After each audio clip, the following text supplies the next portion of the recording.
মনের ক্লান্তি, জীবনের ওঠাপড়া, খোলা আকাশের নিচে প্রাণ ভরে শ্বাস নিতে, অথই সাগরে মন ভালো করে নেয়ার জন্য চলে এসেছি কলকাতা থেকে আনুমানিক 180 কিলোমিটার দূরে অবস্থিত এই পুরুষোত্তমপুর সমুদ্র সৈকতে। এইখানে এসে আমরা কোথায় থাকব আর কি দেখব সবই জানাবো আমার এই ভিডিও সিস্টার্স ওয়ান্ডার ওয়ার্ল্ডে। আজ স্বাগত জানিয়ে শুরু করছি। আমরা এখন চলে এসেছি রামকৃষ্ণ মন্দির বিবেকানন্দ মঠে। প্রধান গেট থেকে ছোট্ট হাঁটা পথে একটি বড় উঠান থেকে নিয়ে যায় গেস্ট হাউসে একটি দ্বিতল ভবনে। চমৎকার এই জায়গাটি, খুবই নিরিবিলি। এইখানে এসে যেন প্রাণটাকে ফিরে পেলাম। মহারাজ আমাদের স্বাগত জানালেন। মহারাজের সঙ্গে কিছুক্ষণ কথা বলার পর সকালে বেরিয়ে পড়লাম মিশনের আশেপাশে গ্রাম দেখতে। মিশনের পাশ দিয়ে যেতে যেতে দেখলাম বেশ কয়েকটি হোটেল ও হোমস্টে আছে।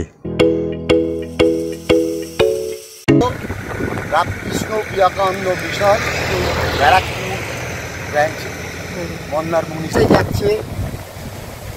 মন্দারমণি সি বিচ, চাউলখোলার দিকে রাস্তা, আর এই পাশে যাচ্ছে মেরিন ড্রাইভ হয়ে কাঁথি সেন্ট্রাল বাস স্ট্যান্ড।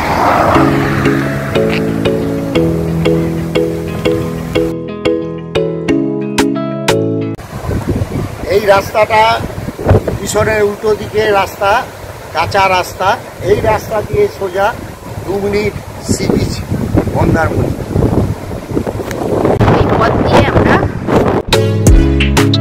এই পথ ধরেই আমরা লাল কাঁকড়ার বিচ দেখতে যাচ্ছি। এই বিচটি মিশন থেকে 2 মিনিট হাঁটা পথ। এই সমুদ্র সৈকতে আমরা 2-3 জন ছাড়া কেউই ছিল না। ঠান্ডা বাতাস বইছিল।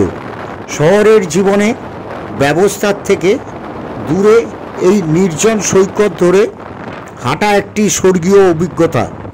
ভুলে গেলাম জীবনের সব দুশ্চিন্তা। এই নির্মল সৈকতে যেন আমার অনেক কিছু পাওনা ছিল। সবচেয়ে মজার বিষয় হলো লাল ক্যাকড়া। তারা লক্ষ লক্ষ সৈকতের লাল কার্পেটের মতন করে তোলা। এই কারণে এই সৈকতটি রেড ক্র্যাব বিচ নামে পরিচিত।